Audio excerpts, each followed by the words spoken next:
पलक यादव, आप देख रहे हैं न्यूज 24 फर्स्ट एक्सप्रेस। आज की कुछ खास खबरें। हजारीबाग डीजीपी ने बताया गैंगस्टर अमन साहू के एनकाउंटर का राज। कहा जवाबी कार्रवाई में हुई अमन की मौत।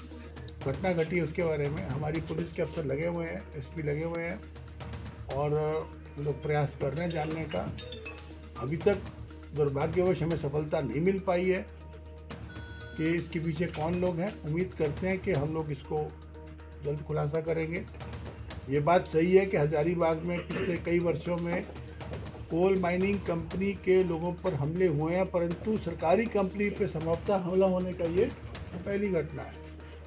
और जिस व्यक्ति की हत्या की गई है वो कोई ऐसा, उसको कोई धमकी या कोई थ्रेट की बात अभी तक स्पष्ट नहीं हुई है और वो कोई ऐसे पोजीशन में भी नहीं था जहाँ पर के वो कोई पब्लिक डीलिंग करता हो या कोल ट्रांसपोर्टेशन है कोल या किसी कॉन्ट्रैक्ट वगैरह देने, जैसे किसी को कोई आर्थिक लाभ पहुँचाने की स्थिति में वो, ऐसा हमें बताया गया नहीं था। इसलिए ये अपराध हमारे लिए एक चैलेंज है, हजारीबाग पुलिस के लिए, झारखंड पुलिस के लिए। और हमारा वायदा है हमारे सभी एनटीपीसी कर्मियों से कि हमारा भाई जिसकी हत्या हुई है, हम लोग इसका निश्चित रूप से इसका खुलासा करेंगे और जो भी लोग इसके पीछे लिप्त हैं, संलिप्त हैं, उनको पकड़ के उनको कड़ा दंड दिलवाएंगे। ये मेरा आप सभी से। कोई अभी तक क्लैरिटी नहीं आई है कि मोटिव क्या हुई। तो मैं आपको बता रहा हूँ कि जिस व्यक्ति को मारा, देखिए मोटिव क्या हो सकता है, या तो व्यक्तिगत हो सकता है या सरकारी हो सकता है। जहाँ तक ऑफिशियल पोजीशन की बात है वहाँ पर अभी तक कोई ऐसा तथ्य हमारे सामने नहीं आया जिससे कि प्रूफ कर सके कि इसमें कोई व्यक्ति को कोई आर्थिक या शारीरिक या कोई मानसिक किसी को लाभ या हानि पहुँचाई हो। ऐसा कोई तथ्य अभी तक सामने नहीं आया है। व्यक्तिगत की भी हम लोग जाँच कर रहे हैं। ऐसा नहीं सकता कि कोई और चल रही है, एसपी काफ़ी मेहनत कर रहे हैं। ये केस हमारे लिए एक चैलेंज है और इसमें एसआईटी बनाई गई एसपी के स्तर से, उसमें डीएसपी के स्तर के अधिकारी और बाकी इंस्पेक्टर दफ्तर नजर लगाए गए हैं। मैं उम्मीद करता हूँ कि अगले कुछ दिनों में हमको इसका खुलासा करेंगे। अमन साहू गैंग से रिलेटेड भी कोई मामला है क्या? क्या इससे तार जुड़ा हुआ है क्या? आज जो अमन साहू को गिरा, देखिए मैंने भी एसपी एटीएस को वहाँ भेज दिया पता करने के लिए। पूरी जानकारी अभी आई नहीं है, आने दीजिए।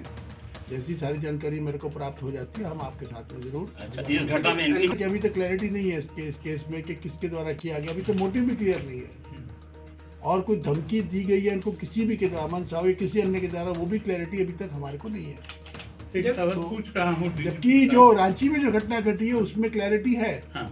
उसमें जो लोग इन्वॉल्व हैं वो सब चिन्हित कर लिए गए हैं। हाँ। उनके फोटोग्राफ और सब हमारे पास में आ गए हैं, परंतु अनफॉर्चुनेटली हजारीबाग वाली घटना में अभी तक क्लैरिटी नहीं है। मैं आपसे इट्स एंटायर इकोसिस्टम, उसमें पुलिसिंग भी है, उसमें सीसीटीवी कवरेज भी है, उसमें अपराधियों पर लगाम कसना भी है, उसमें अपराधियों के विरुद्ध में कड़ी कार्रवाई करना भी है, उसमें व्यक्तिगत सुरक्षा देना भी है।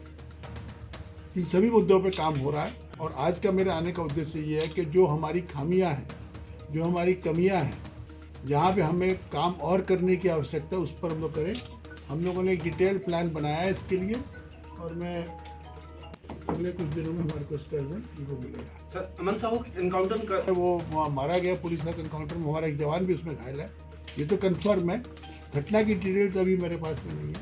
अभी मैंने एक एसपी एटीएस को मैंने भेजा है पलामू और वहाँ की एसपी भी उसको देख रही है, पूरा उसकी जांच हो रही है कि कैसे कैसे हुआ, क्या हुआ। पूछताछ के लिए नहीं रहा जा रहा था वो रायपुर जेल के में, रायपुर के मामले में उसको जयपुर भेजा गया था। फिर एक झारखंड के कोर्ट में उसकी ट्रायल के लिए उपस्थिति थी, तो उसको उसके लिए लाया जा रहा था। नहीं, रिमांड पर नहीं था, ट्रांजिट पर था वो। और चूंकि वो एक बड़ा सातिर अपराध कर्मी है, इसको ट्रांजिट पे लाने के लिए हम लोगों ने एटीएस की टीम भेजी थी। साधारण पुलिस की टीम नहीं थी, एटीएस की टीम थी, लेकिन फिर भी उसके साथ में ऐसी घटना की तो जिसके चलते सब थी। बस हम इतना ही कहेंगे, शायद कुछ नहीं। एसपी हजारीबाग को मैंने बोला है, अभी जो है अमन साहू, विकास तिवारी और जो अमन श्रीवास्तव, 3 गैंग जिस एरिया में काम करते हैं, प्लस प्रिंस खान का जो अभी आज कल रात में हजारीबाग धनबाद जेल के में एसएसपी के और डीसी के द्वारा रेड किया गया, उसमें मोबाइल बरामद हुए हैं। उसमें हमें बताया जा रहा है कि प्रिंस खान के सारे रिश्तेदार और सारे दोस्त संबंधी एक ही वार्ड में रह रहे थे। तो मेरा एक ऐसा क्यों? हम लोग देखेंगे इसको। सर, अपराध की जो दुनिया है कहीं झारखंड के जेलों से तो नहीं लिखी जा रही है? कहीं ना कहीं तो जेल के लोग इन्वॉल्व नहीं है अपराध में। और ये सिर्फ झारखंड तक सीमित नहीं है, ये पूरे देश में देखा जा रहा है। आप लॉरेंस बिश्नोई गैंग को देखो, बाकी देश में देखो, दिल्ली में हत्या हुई है, कोर्ट में हत्या हुई है, जेल में हत्या हुई है। तो चूंकि जेल में अपराधी रहते हैं और अपराध करना अपराधी की प्रवृत्ति है, तो जेल में रहे, जेल से बाहर रहे, हो सकता है अपराध जेल के अंदर से भी करता हो। अमन साहब के विरुद्ध कितने मामले चल रहे हैं पूरे स्टेट में? 100 से अधिक। सर, कोई लाउड एंड क्लियर मैसेज है? उदाहरण दे रहे थे कि एक 2.2 किलोमीटर की एक रोड बनाई गई है, कोई आदमी, कोई महिला उसको रोक के बैठी हुई है, कोई जीएम लैंड को लेकर के, तो ये सब नहीं चलेगा। किसी को ये तो पूरे सरकारी तंत्र में रोक डालने का अधिकार किसी व्यक्ति को नहीं है। खबरों का सिलसिला लगातार जारी है। मिलते हैं एक छोटे से ब्रेक के बाद। हर खबरों का अपडेट पाने के लिए बने रहिए न्यूज़ 24 फर्स्ट एक्सप्रेस के साथ।